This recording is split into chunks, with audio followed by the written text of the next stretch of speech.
The firmament theory. In space? Buddy, brother, friend, comrade. The world is not quite what movies have made it seem. People think you launch a rocket up into the atmosphere and just fly out into the abyss of infinite space. But this couldn't be farther from the reality. Once we go beyond a certain altitude and kind of reach the cusp of our atmosphere, we reach the same barrier time and time again. An impenetrably dense, translucent layer of concrete solid water, of which behind it appears to be a mysteriously dark body of infinite waters that we misinterpret as outer space.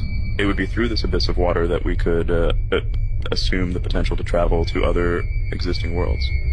But without a way through this firmament, we are restricted to fairly limited speculation. It appears as though whatever kind of a god or what have you that created this place did not intend for us to get through that barrier. In the meantime, however, CGI has made for a hell of an illusion of what lies beyond. What if I told you the firmament is what stops them going back to the moon? Think about it. Despite how far tech has come since 1969, not a single structure has been built up there. We've got 4K cameras in our pockets, AI writing college papers, billionaires launching rockets, but no one set up a basic moon cabin, not even one building. Why? Because if they did build anything, any family with a telescope could spot it. You'd have backyard dads zooming in saying, "Hey, there's nothing up there." You see, they never went. That's why every few years they move the goalposts. First it was, we're going back to the moon. Then it became, we're skipping the moon, going straight to Mars. Now it's, let's build a space hotel in low Earth orbit instead. It's always just out of reach. Always theatrical, cinematic, tons of SFX, production, dramatic commentary, perfect lighting, but not once something we can see on the moon from down here. Not one part of the moon we can zoom in on to show we actually left an impact. Why? Because of the firmament. Ancient cultures talked about it, a barrier, a dome, call it whatever you want, but maybe it's not metaphor, maybe it's literal. Maybe it's been up there the whole time hiding in plain sight. And every space mission, just a performance to keep the illusion going, landing every rocket conveniently in the Bermuda Triangle. The rockets could just arc and land somewhere else. Floating astronauts could just be harnesses, water tanks, zero-G planes.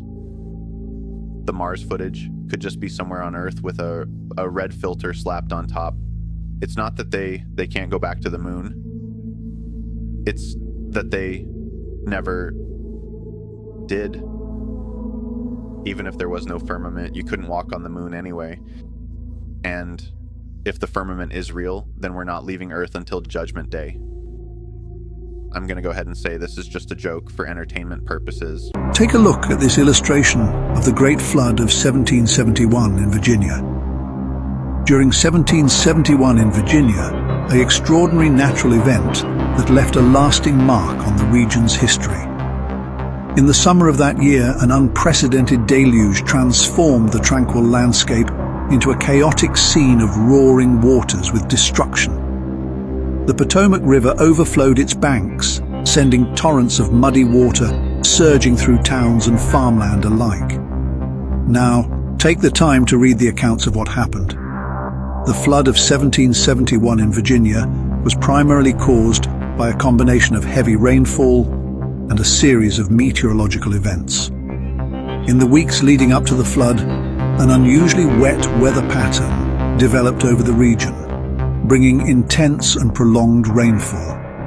This excessive precipitation saturated the ground and caused rivers such as the Potomac and the James to swell beyond their capacity. What if I told you that Coca-Cola played the biggest manipulation in history, and it all started with a drink laced with cocaine? Yes, you heard me. 125 years ago, Coca-Cola wasn't just a soda. It was a stimulant, a nerve-tingling elixir with a kick strong enough to keep people coming back for more. But then the cocaine had to go. Public pressure, changing laws, you know the drill. So now they were left with just cola. And the question became, how do you make people addicted to something when the real hook is gone? They studied their sales, and what did they find? Coca-Cola was a summer drink. Sales plummeted in winter. People didn't think of it as something to drink when it was cold. That was a problem, $1 billion problem. So what did Coca-Cola do? They used Christmas. They rewrote Christmas. Back then, Christmas wasn't the all-consuming holiday it is today. Easter was the big deal. Christmas? A quiet religious observance? Nice, but not essential. So Coca-Cola advertisers got to work. They needed a winter mascot, a figure so deeply embedded into Christmas that people would unconsciously associate the holiday with their brand. They found a washed-up Saint Santa Claus, a figure the Catholic Church was about to decanonize. They merged him with Kris Kringle, a Danish chimney-sweeping thief who could dislocate his shoulders to slip down chimneys and rob houses. But Coca-Cola didn't want a lanky, green-clad trickster. No, they needed something that screamed Coca-Cola. So they fattened him up, dressed him in Coca-Cola red and white, gave him rosy cheeks, pinkish, like the Coca-Cola logo. And just like that, Santa wasn't a forgotten saint or a chimney thief.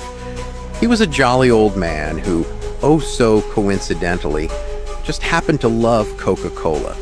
They plastered him on bottles, in ads, in every home across America, and it worked. Coca-Cola became a winter drink.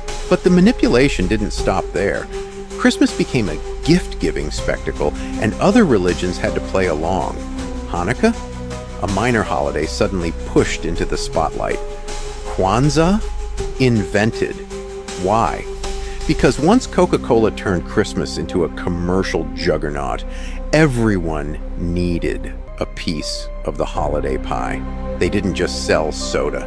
They rewired our culture, our traditions, even our religious celebrations. All so that in the dead of winter, with snow on the ground and a chill in the air, you'd reach for an ice-cold Coca-Cola. If they could do that, imagine what else corporations and governments are capable of. This is just a theory, not a fact.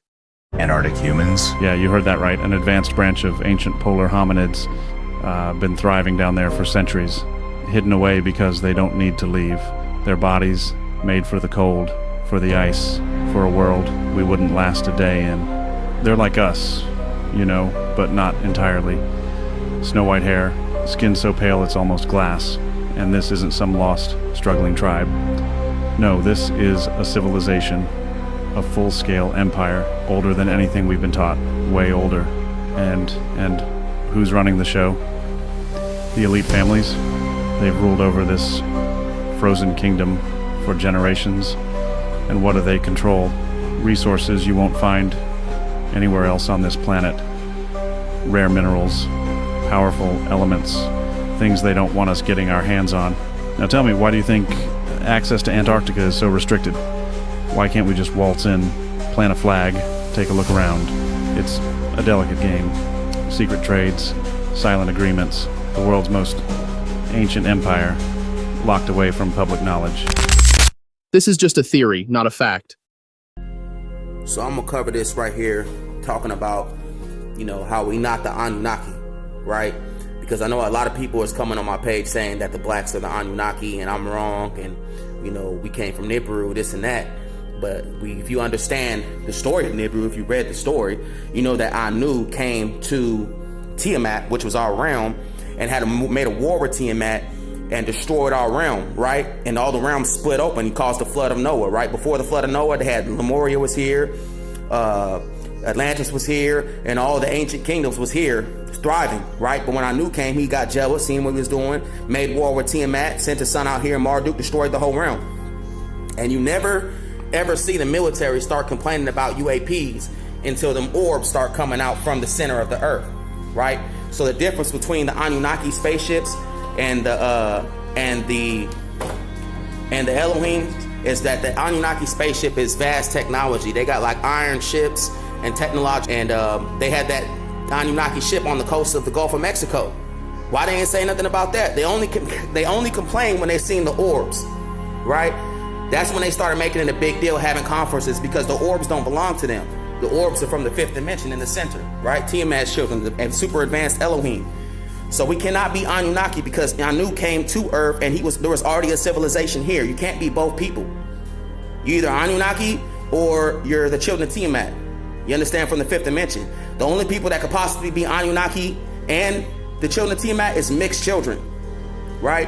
Because the Caucasian is the one that's connected to the Anunnaki. okay? And they're not from this realm. And like I told you, the Anunnaki have no melanin. They can't even take their sunlight. That's why they came to Earth to get the gold, to take it back home, to put in their atmosphere, to help protect them from their own sun. Because they're not children of the fifth dimension. They're from this third dimensional realm, right? The black people, the Elohim, the children of Tiamat from this realm are from the fifth dimension through the black hole sun portal. And that's why I said it has to make sense. You can't be the Anunnaki and the children of Tiamat. You see what I'm saying? So the Anunnaki came to Earth and made war with Earth from the people of Earth. So that's why I say we're not the Anunnaki. We can't be. The most unusual pregnancies. Anabates. She gave birth to the longest baby, 28 inches. Helimasis. She gave birth to nonoplets, 9 babies from one pregnancy.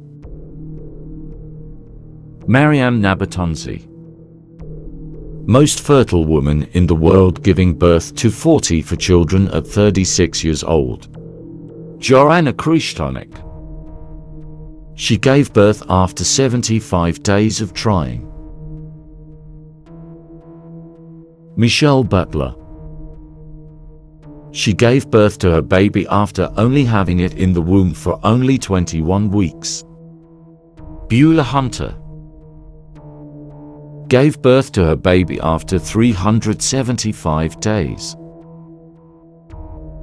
This is the best flat Earth proof, and why no one can drill through Antarctica. The ice wall is alive, and it's hiding something. NASA says satellites orbit in space, but why do 8,000-pound balloon rigs float at the edge of our dome instead? Why does Antarctica's ice wall heal itself when drilled, like a cosmic scab? And why do rockets launch only to hit a liquid sky that ripples like water? They claim we've mapped space, but 85% of our oceans are unexplored. Priorities, right? Earth isn't a lonely rock. It's a sealed flat plain. Satellites, balloons tethered to the dome, Antarctica's ice, a living barrier guarding the edge, that blue sky, water above the firmament, mirroring the 60% water in your body. They fake space because the truth, we're enclosed, would collapse their trillion-dollar CGI industry. Google high-altitude NASA balloons. They're right there, dangling tech over Earth, not space. Teams tried drilling Antarctica's ice for decades, only to hit sky ice that regenerates. Rockets, they don't escape. They splash against the dome like pebbles in a pond. And undersea cables? Proof we don't need satellites, when the real grid is under our feet. If you're done swallowing orbit fairy tales, hit follow. This is for entertainment purposes. Let's cover Genesis chapter 1. Notice what God did with the sea. The Bible says in Genesis chapter 1, and then we'll read verse 6, and God said, "Let there be a firmament in the midst of the waters." Okay, so this firmament is somehow this middle thing, okay, whatever it is. Let's call this firmament for now. We don't know what it is, but all we know, it's something that's called a firmament that's in between. In the midst of the what? Waters. So in other words, this firmament has to divide waters from above to below. Now, is that true? Yes, it is above and it is below, because keep reading that passage, it shows there, let it divide the waters from the waters. And God made the firmament, and God divided the waters which were under the firmament, right? And from the waters which were above the firmament. So let's say this is firmament, water below, water above. What's the water below? The water below is currently your ocean today. Look at verse 10. And God called the dry land earth, and the gathering together of the waters called he what? Seas. But look at verse 9. God said, let the waters what? Under the heaven. Firmament is called heaven. Look at verse 8. And God called the firmament heaven. Alright, so we see here, wait, we could probably guess then. Oh, so then the firmament right here would be where people talk about those aliens flying and those UFO, and then the gods come down from above out in outer space, and etc. and etc. So then we see here that this could be the firmament, but let's clarify that. If we clarify that, then look at verse, let's see here, 14. God said, "Let there be lights in the firmament of the heaven to divide the day from the night." Look at verse 16. God made two great lights, the greater light to rule the day and the lesser light to rule the night. He made the stars also. And God set them in the firmament of the heaven. Look at that. So that clarifies it then. That's confirmed. So we are right that this is the firmament, that this is heaven right here, where the stars, sun, and moon would be. And then the Bible says the waters under heaven, at Genesis 1, God called it seas. So then we can obviously see that this is referring to our current sea today.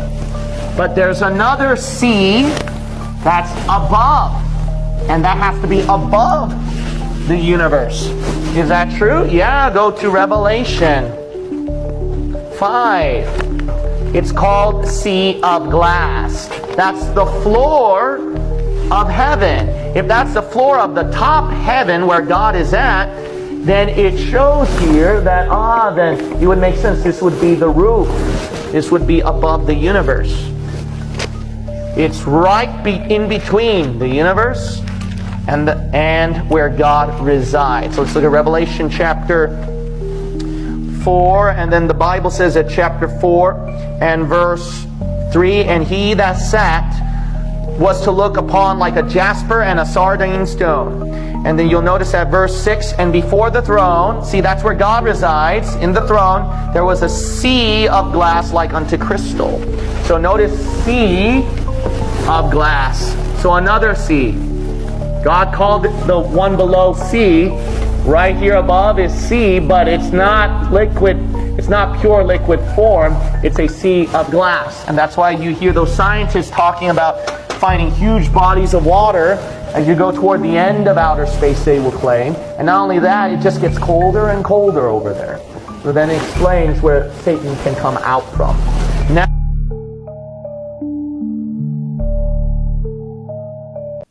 I mean, this is really going to get me assassinated.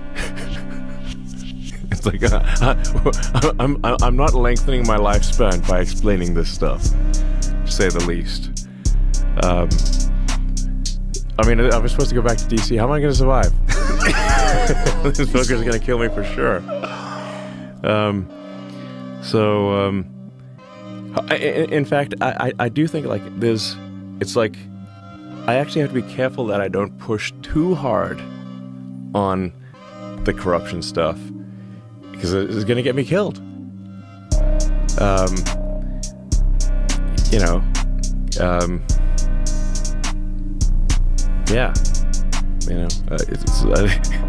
It's like I was actually thinking about that on the plane flight over here. It's like if I push too hard on the corruption stuff, people get desperate. Is the issue? Right. Then they say like, okay, if the money flow cuts off, then okay, they can't afford school for their kids. Right. Then they're like, well, fuck you, I'm gonna kill you for my kids, type of thing. So insane that's been going on for so long. It's a gigantic scam, like one of the biggest, maybe the biggest scam ever. Someone can get an NGO stood up for a fairly small amount of money. Like George Soros is really good at this. Like George Soros is like a system hacker. Like he figured out how to hack the system. He's a genius at arbitrage. I mean, these days he's pretty old, but a genius at arbitrage. So he figured out that you could leverage a small amount of money to create a nonprofit, then lobby the politicians to send a ton of money to that nonprofit, so you can take what might be, a $10 million donation to a nonprofit to create a nonprofit and leverage that into $1 billion NGO. And a nonprofit is a weird word. It's just a non-governmental organization. And then the government continues to fund that every year. And it'll have a nice sounding name, like the Institute for Peace or something like that. But really, it's a graft machine. And what are the requirements with that money? What do they have to do? Just really no requirements at all. So they just get grants and the government just assumes that they're doing good work. I think a lot of people in the government know that they're not doing good work, but it's a giant graft machine. We have no idea how they moved it. These stone blocks are tons and tons heavy, and sometimes not in flat land, in hill, so you cannot move it with wooden rollers, for example. So we have still no idea why and how, with what technology they did it. The question is the same all over Europe. We have stone circles in Europe, but not only in Europe. We have stone circles worldwide. Why did our Stone Age ancestor worldwide made stone circles? For what? For whom? The question is always, or the answer is always, they did it for the gods. In the past, we thought the gods were the gods in nature. For example, the god is the sun, the moon, etc., the stars. The gods gave information. They were talking. They were speaking to the people. Nature, the sun, the moon is not talking. Finally, it turned out they must have been extraterrestrials. Was Disney trying to tell us something? First of all, lad, we've got to get all these medieval ideas out of your head. Clear the way for new ideas. Knowledge of man's fabulous discoveries in the centuries ahead. Now that'll be a great advantage, boy. Advantage indeed. If the boy goes about saying the world is round, they'll take him for a lunatic. The world is round? Yes, that's right. And it also goes around. You mean it'll be round someday? No, it's round now. Man will discover this in centuries to come. And he will also find that the world is merely a tiny speck in the universe. Universe? You're only confusing the boy. Oh, you can't learn history in reverse. It's confusing enough, for heaven's sakes. All right. Have it your way, Archimedes. You're in charge. In 2007, a very suspicious image appeared on Google Earth.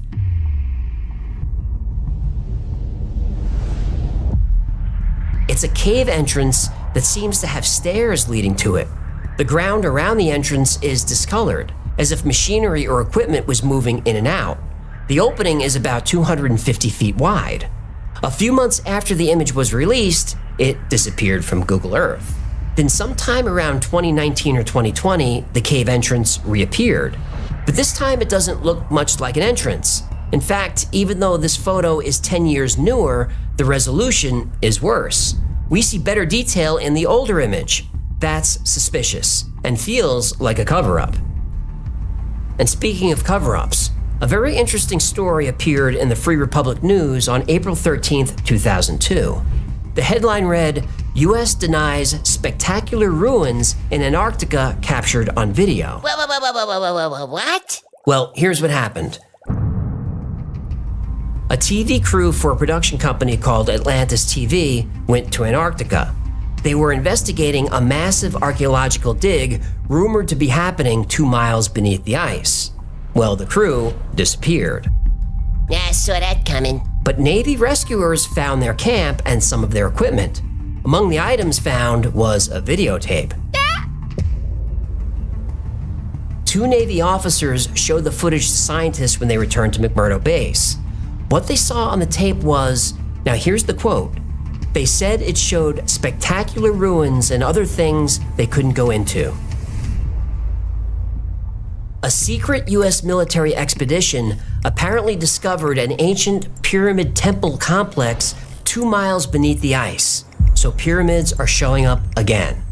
By the way, the U.S. military blocked the tape from being released. Atlantis TV sued to get their property back. They didn't win. As far as I can tell, they went out of business a few years ago. Other odd images have been spotted on Google Earth, like this one of what appears to be an alien face. That's like the face on Mars. It reminds me of that too. Then there's this photo of what looks like a spaceship that crash landed. People have mentioned the shape of it looks similar to Oumuamua. Muahua? Oumuamua was first spotted in October 2017. It's the first known interstellar object to pass through our solar system. Its name means scout or messenger in Hawaiian. What made Oumuamua strange were its shape and the way it moved. It was about 400 feet long and 60 feet wide. This cigar-like shape is unlike any other space object we've ever seen. And somehow when Oumuamua left our solar system, it accelerated. This shouldn't have happened. There are rumors that a secret mission went to Oumuamua and said it was a derelict spacecraft. If that's true, then it could be a probe, one of many flying around our galaxy, perhaps from an alien race looking for planets with life. Or planets to conquer. Well, there's always that risk. Aliens will discover our planet rich in resources and want it for themselves. But according to witnesses, documents, and images of Antarctica, the aliens are already here, and they have been for a very, very long time. 10 secret aliens they don't want you to know. Number 3, the tall whites. They don't invade. They walk through military bases with clearance. They're called the tall whites, up to 9 feet tall, skin pale and almost glowing, no hair, eyes large, icy blue, no visible pupils. They move slow, controlled, never speak directly. When they do it telepathic. They've been seen near military bases since the 1950s. Not observed, escorted. They negotiate. According to whistleblower Charles Hall, they live underground, age slowly, up to 800 years, and communicate only with high-level military. Their ships are tall, glowing white, and emit violet light. They're not visitors, they're residents, and they're still here. Comment below if you think they're still walking through classified halls. Date, July 9th, 1947. Location, Base Hospital, Roswell. Army Airfield. Participants, Matilda O'Donnell.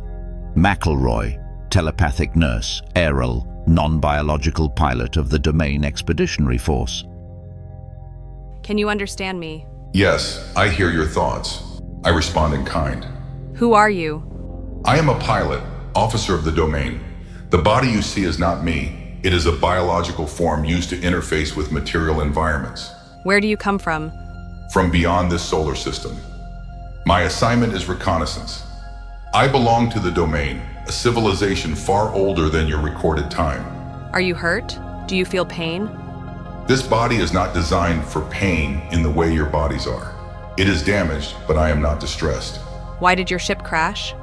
Interference, a disruption of electrical systems from your radar installations. This form is vulnerable to intense electromagnetic pulses. Are there others like you? Yes, many. My presence here is not singular.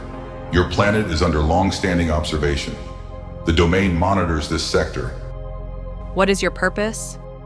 To observe, to report, and when needed, to intervene. This planet is of interest due to its containment systems. Containment? Yes, this world is not free. It is a prison planet. Souls are confined here by ancient design. What do you mean souls are confined? The beings inhabiting your bodies, what you call people, are immortal spiritual beings. They are trapped in cycles of forgetfulness, bound by artificial constructs of time, death, and belief. So, we're prisoners? Yes, but you have forgotten. That is part of the system's function. Can we escape? Yes, but not through force. Awareness is the key. Truth dissolves the bindings.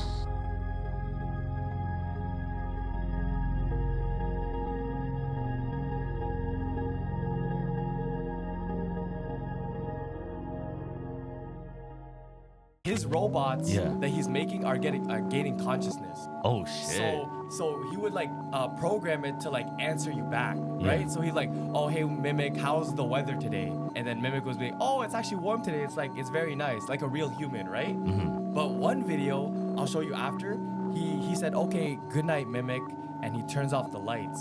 And then Mimic says, wait, father, I'm made of spare parts, right? The guy's like, yeah, you are. And he's like, then what's my purpose here? Before continuing, I wanted to warn you guys. Their phones were being spied on. Click on this icon, then on more. If you see it, delete it immediately. Yes, Mimic? is my purpose. What is my purpose? You don't have a purpose, Mimic. You're just here and now. And it's like a Oh, then why did you build me? I built you to buy time and to entertain others. While I have something to do while I wait to die. All that stuff. That's so sad. It depends on how you look at it. A book called the Sefer Yetzirah. What is that? It is a Hebrew text that has only been translated a couple of times of a couple of authors into English. It's so mysterious, George, that very few scholars even want to talk about it because they don't know what to say about it. It's a brief text. It's only about 2,000 lines. All right. And it is written as if an observer were present the day that the Creator created humankind, step by step. However, it's written in a language that doesn't make a lot of sense. Is it like Genesis or totally different? It's very different from Genesis. I think Genesis probably partially derived from this text, the Sefer Yetzirah. Which is the book of creation. It literally translates to the book of creation. So it was as if someone were watching the Creator actually create the first person. Doing what he did. Doing what he did. But it is not written scientifically. The bottom line to what the text is saying is that through language, humankind was created. And that doesn't make a lot of sense. Explain that. If you take it literally. But as I began to follow the instructions as the author created them in this text, and this, George, this is the power of transcending the boundaries between science and spirituality. Because if a scientist only looked at the elements of life, you'd never make this discovery. If you only look at the spiritual text, you would never make this discovery. But it's by blending the two together and allowing them to tell the story. So we today in modern science, we talk about life as the result of elements, and we describe elements through word and through number. So we have the periodic table. For example, hydrogen, nitrogen, oxygen, carbon makes up the DNA of our bodies. Those are the words. And for every one of those words, there are a lot of numbers that may be applied. There are 17 different numeric parameters that go with each of those. So put that aside. When you go back into the ancient text and the Sefer Yetzirah specifically, they did exactly the same thing. They talked about the power of the letters of very specific alphabets. Now, it doesn't make a lot of sense to modern scholars until we begin to understand that every ancient alphabet, bar none, that I have found so far, has always from day one with each letter had a mysterious number associated with the letters. We don't know where the numbers came from. They never change. It's a unique numeric code. The study of that code is called gematria. And it was actually formalized. The 32 laws of gematria were formed in the 2nd century. They were formalized in the 2nd century. And the only way gematria works is you cannot deviate from these laws. There are specific laws that apply to the numbers. So our ancestors were also talking about life using words and numbers. So they had the letters of the alphabets and this mysterious number. We're using the periodic table. We got a whole bunch of numbers. Right. My job was to find out which of those numbers equates to the numbers in the ancient alphabets. And if I could do that, my thinking was it would be possible to look at human DNA, carbon, oxygen, hydrogen, nitrogen, and different combinations of that, and substitute the ancient letters for the numbers based upon this correlation. This, in retrospect, it was simple, but not knowing that it took years. It took me 12 years. And did you break it? To find what we now know is that the atomic mass of the elements, the numbers of the atomic mass, are the numbers that equate to the mysterious letters in the ancient alphabets. What that means is when you look at human DNA, or the DNA of any life, it is made of hydrogen, nitrogen, oxygen, carbon, and using gematria, the numbers that equate to those become 1, 5, 6, and 3. 3 is with the carbon. And when you then take a table, one of the ancient tables, and you're able to correlate those numbers with the letters, what we find, George, is that the human DNA our genome is built in layers. And at the top layers, it's like every book has an introduction. The introduction in every cell of every form of life carbon-based DNA, the introduction is the same. And the first translation literally reads, literal, God eternal within the body. God eternal within the body. And God that is depicted in the DNA is actually spelled the way that the name of God was spelled in the ancient text before it was removed 6,800 times. In the Torah, for example, the sacred name of God is believed to be so sacred it cannot be written in its entirety. Why put it in a code? You know, this was, so first as a scientist, what I have to say is this. People say, well, why is the code there? And I say, I don't know. All I know is that when I followed the instructions in a 3,000-year-old text and I applied it to the periodic table, this is what we have. The next question, is it a coincidence? So there are no coincidences. I had a statistician run the numbers for me, and the odds of this happening by chance are 1 to 234,256. 234,256 to 1 are the odds, or 0.00041%. Right. Those are the odds that it's just random. Just random. Now, those aren't astronomical odds. I thought it might be like 1 to a bajillion, you know. But when you take into account, they're still lying. Not only is the language there, but when you take into account what the words say, that those words actually have meaning, God eternal within the body. And they all say that. The first letter in all human DNA, if you can look at what's called the genetic code, CTAG, every one of those is made up of combinations of carbon, oxygen, hydrogen, nitrogen, and they are arranged. I don't want to be really technical when I talk about this, but they're arranged different numbers of carbon, oxygen, hydrogen, nitrogen atoms. So within each of the DNA bases that make our DNA as it is, there are different combinations of CTAG that break down the different combinations of God eternal within the body. And the God within ourselves, within our DNA, is literally the same spelling of the God that was taken from those texts. Now, here's the beauty. I just have to say this. My first fear was I found it in the Hebrew language, and I said, does that mean, could it actually be divisive if it only is found in one language?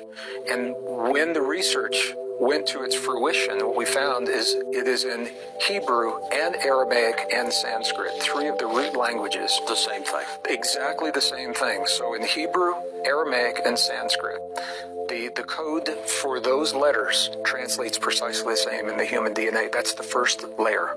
In your opinion, that slogan, God eternal, was in the body. What did that mean? What it tells me is because the odds of that happening by chance are astronomical, are steep, it tells me there's an intentionality. Now, who or what, I don't know the answer to that, but it tells me that that the DNA, the way it's formed, it is intentional.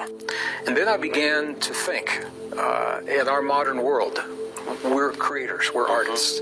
Whenever we create something that we're proud of, when we're finished, what's the last thing we do when we finish it, George? You tell me, what is the last thing we do with something? We finish a painting, and what's the last thing we do when we finish that painting? You sign it. We put our name on it. If there's an intentionality underlying life itself, and human life specifically, it would make tremendous sense to me that who or whatever is responsible would somehow have left a sign. Is it God's signature? I believe that however we define that, whatever we believe that creator is. My next question is, why not put it into a text or into a temple wall? And then my thinking was, why place that signature into something that can crumble over a few thousand years, like a temple wall, or into the pages of a book that can be destroyed? Why not put it in the creation itself? And as long as the creation exists, the message exists as well. If you go back in history about 6,000 years, there was a major civilization. It was a tribal civilization. They were called the Sumerians. They lived between what's now Iraq, between the Tigris and Euphrates River, very fertile, vegetables, fruits, fish in the rivers. And they grew to probably, I'm speculating at the time, about 6,000 years ago, maybe about 150,000 people. Well, in a period of about maybe 100 years, this tribal civilization invented mathematics, astronomy, medicine, schools and education, writing, number systems, the wheel, machines, engineering, astronomy. They invented all this stuff within a matter of about 100 years. Well, obviously, this was knowledge that was given to them, I believe, with the best intentions by interdimensional beings. Now, I'm not making that up. I'm not speculating. That's not the 10% that I'm speculating. I know this for a fact because the Sumerians, everything they wrote, every building they built, everything they said, everything that comes back to us from 6,000 years ago is them thanking the gods. Inanna, Anu, which means Sky King, Enki, Enlil. They said, thank you for giving us all this knowledge and information. And they grew to be, within 50 or 100 years, to be an extraordinary civilization. Large cities, paved roads, huge buildings, metropolises, they just grew out of nowhere. And so we know that this was knowledge from interdimensional beings. Now I speculate a little bit that the aliens got too involved in the culture, made themselves the king, just got carried away with the whole thing, and started maybe to argue with each other, and that affected the humans on the third dimension. So I think they got too involved, and I think that society went off the track and probably lasted for another maybe 1,300 years, and then the Sumerians disappeared, and then what came next were the Babylonians. So learning from this lesson in Sumeria about getting too involved, about 800 years after they revealed themselves to the Sumerians, they found another civilization along the Nile River. This was the land of Kemet. Kemet the word means black land, and Kemites means people of the black land. They were, again, a peaceful tribal civilization. Well, when the aliens revealed themselves, I believe they revealed themselves to King Narmer in 3100 BC, united the two kingdoms, and from that moment in 3100 BC, for another 3,000 years, they were the biggest deal on the planet. They were by far the largest civilization, the most advanced civilization. And again, we see this giant leap in technology. Mathematics, astronomy, medicine, writing, schools, the whole 9 yards. But the aliens didn't insert themselves into the society or into the civilization. I believe that they stayed as advisors. And that's what they're going to do this time. They're not going to insert themselves in our politics or our problems. They're going to work with people who they're going to be able to communicate with and work with. So they're going to help us, but just like they did in Egypt. So in Egypt, now this civilization lasted for more than 3,000 years. Our country is literally blowing apart after 250, 270 years. So 3,000 years is a long time to be a stable, wealthy, abundant society. They took all this fourth and fifth dimensional teaching and they boiled it down to one principle. And that became the governing principle of Kemet for another 3,000 years. And that principle is Mat. So Mat is truth, or the way things are, or the flow, or the source. Very simply, Mat means being a good human, telling the truth, being kind, helping others, cooperating for the greater good. From king to commoner, Mat was the guiding principle, a constant reminder to keep all aspects of life aligned with the flow of creation, aligned with the vibration of source. The oldest book in existence, it was written 2,370 BC, so that's 4,400 years ago. This is the oldest existing book. It's called The Instructions of Ptah-hotep. Ptah-hotep was a senior advisor, the vizier, like the highest advisor of the pharaoh at that time. He wrote this book for his son, who was going to also be an advisor to the pharaoh, and he was giving him advice. Great is Mat, which means truth, laying a straight path. Never hath it been overthrown since the reign of Osiris. Then he says, overstepping Mat is abhorrent to the soul. Then he says, for the king hath bestowed upon me favors more than my forefathers, this because I worked on behalf of truth and justice for the king unto mine old age. Mott wasn't just a teaching in a book. Honoring source was the essence of their government and their society. I'm also going to tell you, again, more evidence of the central importance of Mott, or source, in Kemite society. The Great Pyramid of Khufu, which was built 2600 BC, the Great Pyramid of Khufu, if you go down through the secret tunnels all the way down, a half a mile under the pyramid, there's something called the King's Chamber. And every new king or prince was taken through this secret thing and brought into the King's Chamber. Before you get into the King's Chamber, there's an inscription on the wall, and it says, Mott is good and everlasting. It has not been disturbed since the day of its creator. He who abides by its principles knows peace. He who transgresses its ordinances is punished. It is true that evil and wrongdoing may gain wealth in this world, but the power of Mott is everlasting and absolute. I share this with you to tell you that that's what the aliens are going to teach us. I call it interdimensional beings, aliens, whatever word. They're going to teach us about source. They're going to teach us about Mott. They're going to show us how to rise to higher dimensions through the embracing or the anchoring of Mott, source, life. In China, they call it the Tao.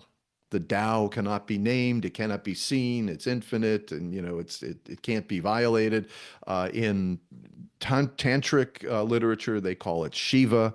In Vedic literature, they call it Brahman, the source. And that's our goal. That's the goal of every human being, is to realize that we are a pure expression, a pure manifestation of source. And Malcolm X too. Yeah, I said what about Malcolm Obama? Y'all said Malcolm X. Obama. Yeah. Listen, let me tell you something you don't know, right? Listen, and I'm just gonna clarify this, right? For everybody, even in Chicago. Did you know that every president in America, all 44 of them bitches been cousins, including Obama? Look it up. Obama is cousins to Christopher Columbus. So nobody this whole time has been voting. That's how stupid everybody is. And only one president have not been their cousin and they killed them. I'm gonna let everybody else figure out who that was. And it's not John F. Kennedy. He was cousin too. But all 44 of them been cousin. Obama they cousin. Yeah, he ain't black. He they cousin. I mean, y'all stupid. Y'all believe anything. You're the world in the tree. Wait, go ahead. Yeah, they cousin. Look it up. Look it up. I'm looking at it right now. Yeah, it's true. All 44 are cousins. The reptilian story. According to the Zulu Part 2, The Age of Deception, the Chitauri ruled not only with strength, but with deception. They gifted humanity kings, priests, and the illusion of choice. They taught men to build kingdoms, to wage wars, and to offer blood and sacrifice, all under the watchful eyes of their serpent gods. From Sumer to Egypt, from the jungles of Africa to the mountains of the Americas, the same symbols appeared: serpents, dragons, and feathered reptiles, guiding, demanding, and controlling. The Chitauri whispered into the minds of rulers, shaping empires and enslaving hearts. They made humanity believe it was free, while tightening the chains. Yet the Chitauri were patient. They knew that deception was stronger than force, and their rule was far from over. Follow and comment for part 3. I imagine that right now you're feeling a bit like Alice. Tumbling down the rabbit hole? You can say that. I can see it in your eyes.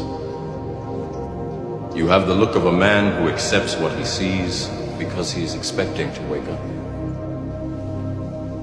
Ironically, this is not far from the truth. Do you believe in fate? No. Why not? Because I don't like the idea that I'm not in control of my life. I know exactly what you mean.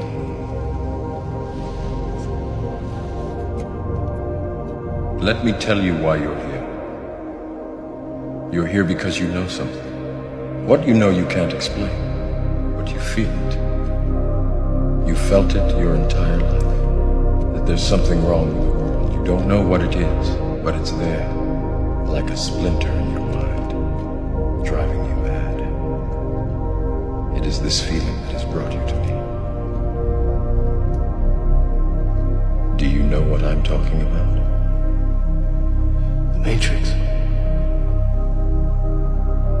Do you want to know what it is?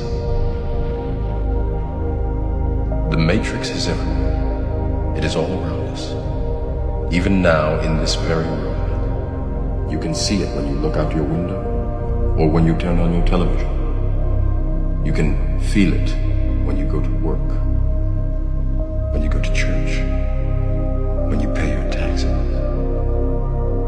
It is the world that has been pulled over your eyes to blind you from the truth. What truth?